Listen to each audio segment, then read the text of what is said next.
Hello दोस्तों, आप सभी को स्वागत है हमारे इस यूट्यूब चैनल नागेंद्र आई ट्विटर पर। जैसा कि पिछली वीडियो में हम लोग दर्पण सूत्र के माध्यम से उसमें का न्यूमेरिकल क्वेश्चन बनाए थे। अगर आप अभी तक उस वीडियो को नहीं देखे हैं और प्रकाश के परावर्तन और अपवर्तन के जितना भी वीडियो बना चुके हैं नहीं देखे हैं तो डिस्क्रिप्शन में जाइए, वहाँ से लिंक दे दी गई है, उसको पहले देख लीजिए। ठीक है, पार्ट बाई पार्ट आपको समझाया गया है। और आज की इस वीडियो में हम आपको बताएंगे कि कौन कौन से क्वेश्चन एग्जाम में पूछता है और कौन कौन से क्वेश्चन भी यही है और उसका आंसर भी देने वाले हैं। ठीक है, तो वीडियो थोड़ा सा ध्यान से देखिएगा। अगर पसंद आए तो वीडियो को लाइक कर दीजिए। अगर चैनल पर पहली बार जुड़े हैं तो चैनल को सब्सक्राइब करके अपने दोस्तों के साथ शेयर कर सकते हैं। तो चलिए हम लोग जानते हैं सबसे पहले कि दर्पण का उपयोग, यानी दर्पण कौन कौन से दर्पण। तो पहला तो समतल दर्पण है। तो समतल दर्पण के केवल आप लोग जानते हैं कि हम अपना चेहरा देखने के लिए करते हैं। ठीक है, अब देखिए उसके बाद अवतल दर्पण का उपयोग कहाँ कहाँ किया जाता है। पहला तो कहिएगा कि गाड़ियों के अग्रदीपों में। अग्रदीप का मतलब होता है हेडलाइट, जो आगे से लाइट जलता है ना, फोकस मारता है ना, तो वहाँ जो शीशा रहता है उसमें किया जाता है। तो गाड़ियों के अग्रदीपों में। ठीक है, दूसरा कहिएगा टॉर्च में, तीसरा टेबल लैंप में, और चौथा कहिएगा सोलर कुकर में। ठीक है, फिर डॉक्टरों द्वारा रोगियों के कान, नाक, दांत इत्यादि के इलाज करने में, मतलब उसको का बड़ा करके देखने में होता है। इसके बाद कहते हैं हजामती दर्पण में भी इसका उपयोग किया जाता है। यानी कि हजामती दर्पण बाल दाढ़ी बनाने के लिए जो नाई प्रयोग करते हैं उसमें हजामती दर्पण में भी इसका प्रयोग किया जाता है। ठीक है, तो ये इतना अवतल दर्पण का उपयोग है। ये परीक्षा में आप लोग के पूछता ही है कि अवतल दर्पण और उत्तल दर्पण के तीन तीन उपयोग लिखे। ठीक है, इस तरह से क्वेश्चन पूछेगा। अब हम लोग जानते हैं उत्तल दर्पण का उपयोग कहाँ किया जाता है। तो उत्तल दर्पण का ज़्यादा खासकर उपयोग नहीं है। पहला कहिएगा कि इसका उपयोग किया जाता है साइड मिरर। ठीक है, कहाँ किया जाता है? Side mirror. कहाँ? Side mirror.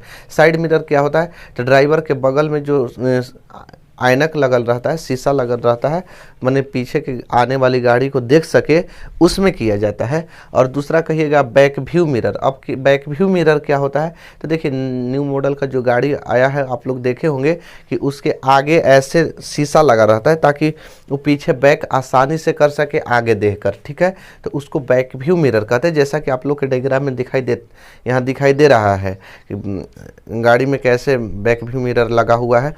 ठीक है, तीसरा कहिएगा आप लोग कि स्ट्रीट लाइट। स्ट्रीट में जो मतलब गली में लाइट लगा रहता है उसमें क्या होता है?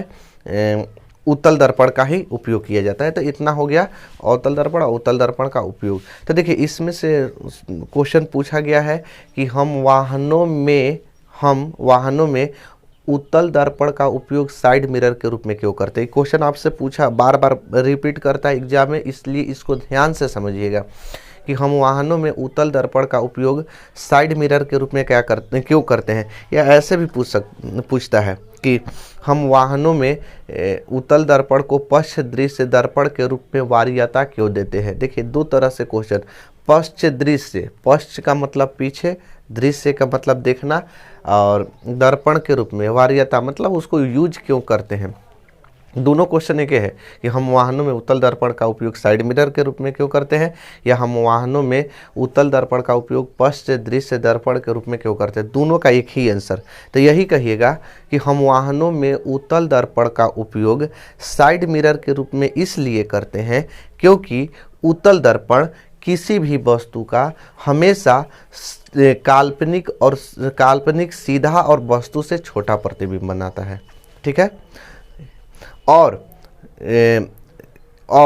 जो वाहन इसका दृष्टि क्षेत्र भी क्या होता है? विस्तृत होता है। यानी उत्तल दर्पण का जो दृष्टि क्षेत्र होता है वो क्या होता है? विस्तृत, माने बहुत बड़ा होता है, पीछे बहुत बड़ा माने बहुत दूर तक देख सकता है। तो इसका दृष्टि क्षेत्र भी विस्तृत होता है जिससे वाहन चालक को पीछे देखने में आसानी होती है। ठीक है, फिर से एक बार सुनिए कि हम वाहनों में उत्तल दर्पण का उपयोग साइड मिरर के रूप में इसलिए करते हैं क्योंकि उत्तल दर्पण हमेशा किसी वस्तु का प्रतिबिंब काल्पनिक, सीधा और वस्तु से छोटा बनाता है। इसका दृष्टि क्षेत्र विस्तृत होता है जिसके कारण वाहन चालक को पीछे देखने में सुविधा होती है। ठीक है, समझ में आ गया बढ़िया से। चलिए, तो अब हम लोग एक और क्वेश्चन पूछता है कि अवतल दर्पण का उपयोग हजामती दर्पण के रूप में क्यों करते हैं, यानी दाढ़ी बाल बनाने में क्यों किया जाता है। ये भी क्वेश्चन पूछ सकता है, ठीक है, कि अवतल दर्पण का उपयोग हजामती दर्पण के रूप में क्यों किया जाता है। तो यही कहिएगा कि अवतल दर्पण निकट रखे वस्तु का प्रतिबिंब बड़ा और सीधा बनाता है, ठीक है। अवतल दर्पण निकट रखे गए वस्तु का प्रतिबिंब बड़ा और सीधा बनाता है। बड़ा और सीधा बनने के कारण नाई को बाल या दाढ़ी बनाने में सुविधा होती है, इसलिए अवतल दर्पण का उपयोग हजामती दर्पण के रूप में करते हैं। 2 नंबर के क्वेश्चन है, ठीक है, 2 नंबर जैसा ही आंसर दीजिए। चलिए, यहाँ तक तो हो गया। एक और क्वेश्चन आप लोग से पूछता है, ठीक है, ये क्वेश्चन मतलब रिपीट भी किया है, पूछा भी है कि क्वेश्चन ऐसे पूछता है कि बिना छुए अवतल दर्पण, उत्तल दर्पण तथा एक समतल दर्पण की पहचान आप कैसे करेंगे। समतल दर्पण बोल देगा या कांच के वृत्ताकार पट्टिका बोलता है, तो यही बोलेगा कि बिना छुए अवतल दर्पण, उत्तल दर्पण तथा एक समतल दर्पण का पहचान आप कैसे करेंगे। तो हमको तो छूना नहीं है, क्योंकि छू के बताते, जो प्लेन रहता तो उसको कहते समतल दर्पण है, जो उठा हुआ रहता और उत्तल दर्पण, और जो अंदर की तरफ धंसा हुआ रहेगा तो उसको क्या कहेंगे, अवतल दर्पण कहेंगे। तो हमको तो छू के तो बताना नहीं है। देखिए, इसका आंसर यही देंगे कि हम दर्पण के सामने किसी पेन या पेंसिल या किसी भी वस्तु को कह सकते हैं। बारी बारी हम दर्पण के पास बारी बारी से किसी वस्तु को ले जाते हैं, ठीक है। यदि जो दर्पण में हमेशा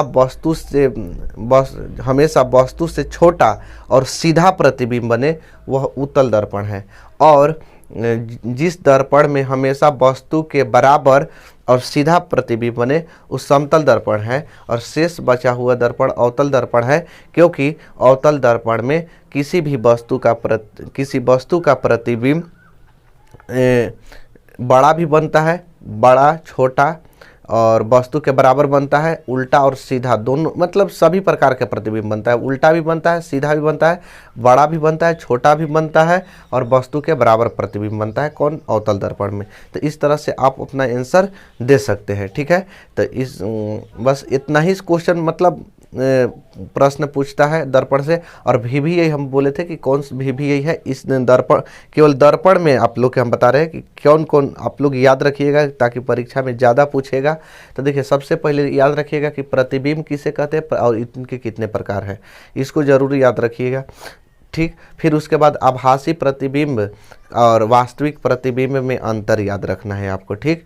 वास्तविक प्रतिबिंब और आभासी प्रतिबिंब में अंतर सब हम लिखवा चुके हैं, वीडियो पीछे सब देख लीजिए, उसमें सब आपको मिल जाएगा। इसके बाद प्रकाश का परावर्तन से आप क्या समझते हैं, इनके नियम लिखे। भी यही है। दर्पण किसे कहते हैं, दर्पण कितने प्रकार के हैं, भी यही है।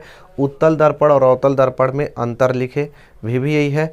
इसके बाद वही पूछता है कि हम वाहनों में उत्तल दर्पण का उपयोग साइड मिरर के रूप में क्यों करते हैं। फिर इसके बाद पूछेगा बिना छुए कांच की वृत्ताकार पट्टी, चाहे समतल दर्पण, अवतल दर्पण, उत्तल दर्पण का उपयोग क्यों करते हैं। और बात रहा सिद्ध करने में, तो सिद्ध करने में F बराबर R/2 दोनों दर्पण में सिद्ध कर लीजिए, और फिर दोनों दर्पण में दर्पण सूत्र सिद्ध कर लीजिए, यानी 1/V + 1/U बराबर 1/F। बस आज के लिए वीडियो को यही ख़त्म करते हैं। नेक्स्ट वीडियो लेंस से संबंधित आएगी, यही चैप्टर प्रकाश परावर्तन और अपवर्तन पर अगला टॉपिक होगा लेंस। तब तक के लिए दीजिए हमें इजाज़त। जय हिंद।